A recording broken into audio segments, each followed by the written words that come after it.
If the Dodgers win tonight, they can clinch a World Series berth tomorrow. The Dodgers are on fire this postseason with a 2-1 series lead in the NLCS. Last night at the Ravine, the Dodgers shut out the Cubs 6-0.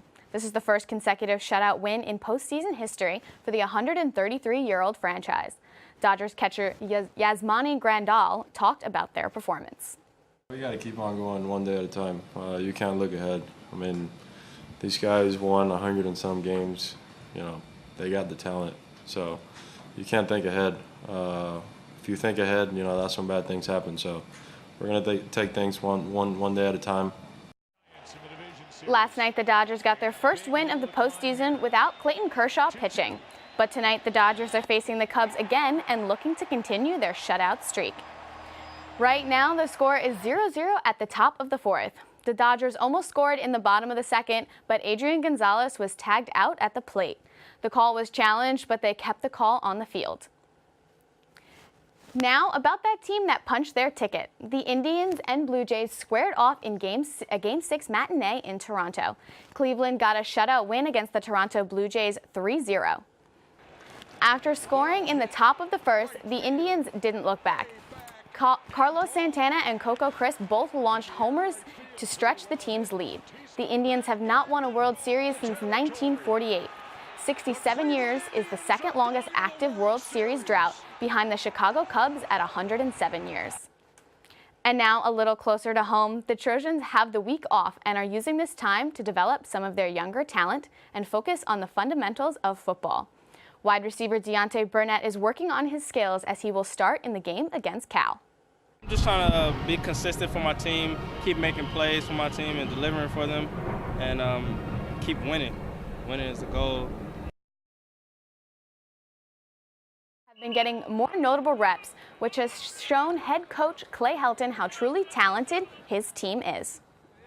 All of a sudden you look up and you get to put some young kids in and you remember, wow, they haven't been getting a ton of reps, but they're still really quality players, and how valuable this is.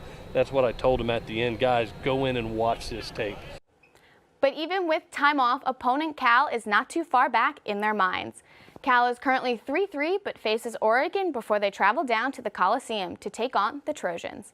The Trojans will have a rare Sunday practice this weekend as they gear up to take on Cal next Thursday.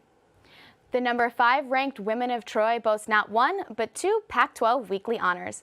Midfielder and defender Savannah Levin was named Pac-12 Defensive Player of the Week, and Sammy Drew Prudhomme was named Pac-12 Goalkeeper of the Week. Levin tells us what she's looking forward to this weekend. Competitive games. I think that both of the Washington teams always bring a really high work rate, and that's always fun to play against, and I think it'll be exciting. The Women of Troy will host Washington State tomorrow and Washington on Sunday. Over in the Galen Center, the women's volleyball team is preparing to take on 2 Pac-12 opponents. The Trojans have won 2 in a row, but struggle at home where they have a 6-6 record. Talked about our focus, we've talked about our preparation, we've talked about our sleep. Actually, we talked probably too much. We need to get off talking about it and get to executing. The number 25 ranked Women of Troy will play unranked Cal on Friday and number 14 ranked Stanford on Sunday. My pick this week goes to a great play from Monday Night Football. The Arizona Cardinals destroyed the New York Jets 28-3.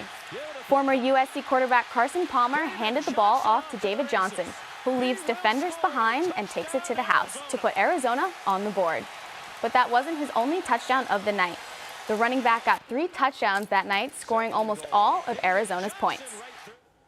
Great. Thank you so much, Alexa, and thank you for filling in with John Marcus as he recovers from that sick stomach flu.